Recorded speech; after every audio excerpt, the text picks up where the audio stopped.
The laughter rose before she even touched the bar, low at first, then rolling across the steel-lined training hall like a wave meant to sweep her back out the door. It came from men who had survived drown, proofing hypothermic surf torture, and missions none of them dared describe outside classified rooms. Yet none of them could imagine that the quiet woman standing beneath the pull-up rig might belong in the same world. They didn't know her name yet. They didn't know what she carried in her chest. They only knew she had stepped forward when the instructor asked who wanted to attempt the record, and she had said, with a calm that irritated every ego in the room, "Would you mind if I tried?" They expected trembling nerves, a timid smile, some apology disguised as confidence. Instead, she only reached up, brushing chalk across her palms, her expression unreadable. A thin dust drifted from her fingers, catching the strip lights above like falling snow.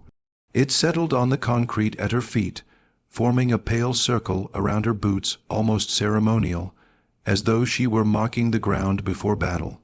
The current record holder, a broad-chested seal with a jaw carved from stubborn pride, crossed his arms. His friends nudged one another, amusement tightening their faces.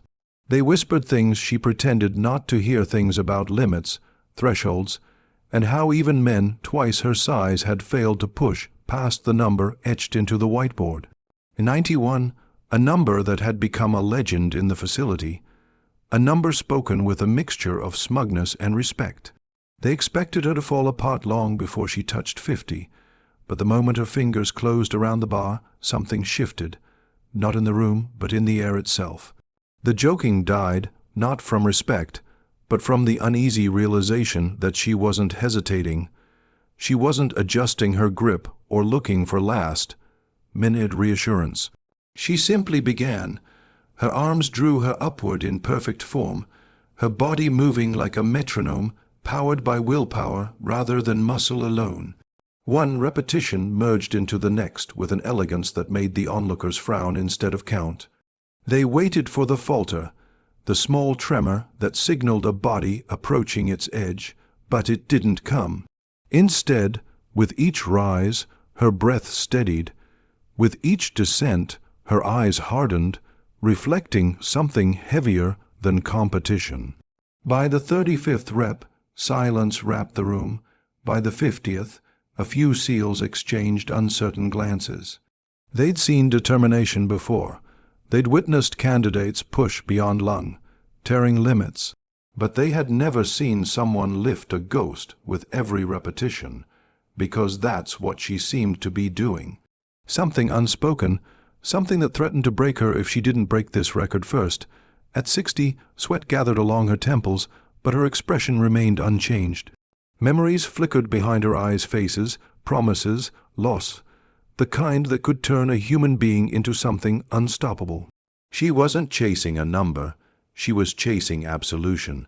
The instructor, a man so difficult to impress, he once called a triple fracture a minor inconvenience, leaned forward. He had stopped looking at the count. He was studying her. The men behind him fell into an uneasy hush, their smirks dissolving into a slow, reluctant respect.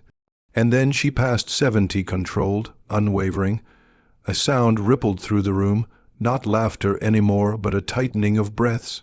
The record holder's posture shifted, arms dropping slightly from his chest. Something uncomfortable flickered across his face, recognition. The kind a warrior feels when he realizes a battle he thought he owned is slipping from his fingers. This was not luck, not a stunt, not a fluke. This was someone who had walked through something none of them had seen and come out forged, not scarred. At 80, her shoulders began to tremble, not from weakness, but from the body's natural rebellion against a will too strong to deny. The room felt smaller, the silence heavier. A few men forgot to breathe. She continued, 81, 82, 83. There was a moment, brief but unmistakable, where the air seemed to wait with her.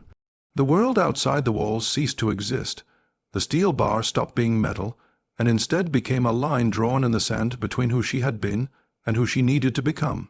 And still, she rose. The instructor realized he was gripping his stopwatch too tightly, the cold metal biting into his palm. He loosened his fingers slowly, almost cautiously, as if any sudden movement might break the spell she had cast over the room. Something extraordinary was unfolding in front of him, something he had rarely seen even in the most elite warriors. It wasn't just strength, it wasn't even endurance, it was resolve sharpened into a blade, driving through flesh and bone as though limitations were nothing more than paper she could tear through. At 84, her breath drew thin, deliberate, the sound of it, steady but strained, seemed to echo off the concrete walls, pulling every man in the room deeper into her quiet battle. She didn't look at them. She didn't need to. Their disbelief, their shifting pride, their buried admiration, all of it fed the silence behind her, and she let that silence become her fuel. What she sought wasn't recognition. It wasn't to humble the men who had laughed. Her war lay somewhere miles behind her, in a past she could not undo, only outrun. The record. Holder stepped closer now. The confidence in his stride dissolved into something heavier. His throat tightened as he counted under his breath, each number landing like a stone. He wasn't angry anymore. He wasn't amused. He was witnessing the unraveling of a barrier he had believed immovable, his own. Every repetition she completed felt like a reflection of something he once had and lost. Hunger, purpose, fire, and he couldn't help but envy her for carrying it so fiercely. By 90, sweat darkened the back of her shirt, clinging to her like a second skin. Her arms trembled more violently now, veins standing beneath the surface in sharp relief. The pain was no longer silent. It flickered across her expression in small, controlled tremors. Yet her eyes stayed fixed on a point beyond the bar, as though she was staring into a memory only she could see. It wasn't pride that held her up. It was a promise. The room seemed to tilt as she reached 91, the number the men had worshipped, guarded, and sworn no one would break. She paused at the top, not to celebrate, but because her body demanded a fraction of a second to gather itself. Her chin hovered just above the bar, her lips parting in the smallest exhale. In that breath, the room felt the gravity of her fight. They felt the weight she refused to surrender to. And then she pulled again, 92. The sound that escaped the men behind her wasn't a cheer, but a stunned inhalation. The kind humans make when they witness something that defies the rules they built their lives around. A few of them exchanged looks that bordered on reverent disbelief. Some lowered their eyes, chastened by their earlier laughter. Others simply stared, unable to comprehend what they were seeing. But she wasn't done. By 94, her grip began to slip, her fingers digging into the bar desperately, ruthlessly. Pain radiated from her forearms up into her shoulders, screaming at her to stop. She ignored it. Pain was familiar. Pain was expected. Pain was not a reason to quit. It was a reminder of why she couldn't. The instructor felt a tightness in his chest as he watched her fight, the trembling in her arms. He had seen hundreds of candidates break under the strain. Men who looked like carved granite, collapsing when their will reached its edge. But she didn't collapse, with a slow, agonizing ascent that seemed to drag the entire room upward with her. She completed 95. Her feet remained suspended above the ground for a moment longer, as if gravity itself hesitated to pull her down. Then she dropped. Her boots hit the concrete softly, but the silence that followed slammed into the room with the force of a detonation. Her chest heaved with shallow, battered breaths. Her hands shook as she released the bar, chalk dust falling from her fingertips like spent fragments of the battle she had just fought. No one moved. No one spoke. The men who had laughed, men hardened by war and violence, stood motionless, absorbing the truth of what she had done. She hadn't just beaten the record. She had crushed it with a kind of grace that didn't humiliate them but humbled them. She hadn't lifted herself for applause. She had lifted herself for something far more sacred. The record. Holder swallowed hard, his voice caught somewhere between awe and shame. He stared at the bar, as though it were a relic now not of strength, but of revelation. And she simply stood there, breath ragged, gaze distant, unaware of the tectonic shift she had just caused in the room full of men who had believed they'd already seen the limits of human will. She didn't notice the men gathering around her at first. The roar of her pulse filled her ears, drowning out everything else. Her arms hung at her sides, numb and trembling, as though still suspended from the bar. Sweat traced slow paths down her spine, cooling against her skin in the draft drifting from the open bay door. The air smelled faintly of metal, chalk, and something unspoken respect that had not been offered, only earned. The instructor approached her slowly, almost cautiously. He had trained men who could hold their breath underwater until their fingertips turned blue. He had watched candidates crawl across reefs until their knees shredded open. He had seen warriors rise from the most brutal punishments with a stubborn kind of pride. But what he saw now was different. It wasn't bravado. It wasn't ego. It was a quiet, devastating kind of resolve that neither demanded admiration nor sought validation. It simply existed, immovable and honest. Her gaze was unfocused, drawn somewhere deep inside herself. Memories flickered behind her eyes, flashes of an empty hallway illuminated by a single lamp, a folded letter left on a wooden table, a photograph with edges worn thin from being held too often. These images clung to her mind like shadows that refused to release her. She wasn't standing in a SEAL training bay. She was standing in the remnants of a life torn open by loss. When her breath finally steadied and the world came back into focus, she realized the room had fallen into an absolute hush. Men who had once leaned against the walls with smirks now stood upright, their arms uncrossed, their expressions stripped of condescension. The record holder was among them, silent, studying her not with superiority, but with a kind of reluctant reverence. She blinked, unsure why they stared. For her, the pull-ups were not a victory. They were a reminder of the promise she had made on a storm-thrashed night when grief had threatened to consume her. Keep going, keep fighting. Don't let it end here. The repetition of that vow had echoed in her bones with every rise and fall of her body. The instructor cleared his throat, the sound sharp in the tense quiet. "You should sit," he said, not as an order, but as an offering. She nodded faintly and moved toward a bench near the wall, her steps unsteady, her muscles trembling from the deep exhaustion that now surged through her. She sank onto the bench, elbows on her knees, head bowed as she forced her breath to steady. Across the room, the men exchanged glances, some awkward, some conflicted. Their laughter earlier now felt childish, hollow, even shameful. A few of them shifted uncomfortably, replaying their own words in their minds as if hearing them through someone else's ears. They had mocked her before she had even tried. They had dismissed her before she had even reached for the bar. The record holder finally stepped forward. His broad shoulders seemed heavier now, as though weighed down by something more significant than defeat. He approached her slowly, uncertain of his place, but compelled by something he couldn't quite name. For the first time since she entered the bay, he saw her not as an intruder in their world, but as someone who had carved her way into it with a truth he couldn't deny. He stopped a few feet away, unsure whether to speak. His pride tugged against his humility, but humility, something he didn't practice often, won. He lowered himself onto the bench beside her, leaving a respectful space between them. For a long moment they didn't speak. The silence settled between them like a fragile bridge being built plank by plank. Around them the other men kept their distance, their curiosity tempered by something deeper, something close to reverence. Finally he exhaled a breath that trembled just slightly. "Where did you learn to do that?" He asked, not to challenge her, but to understand her. She didn't look up at him.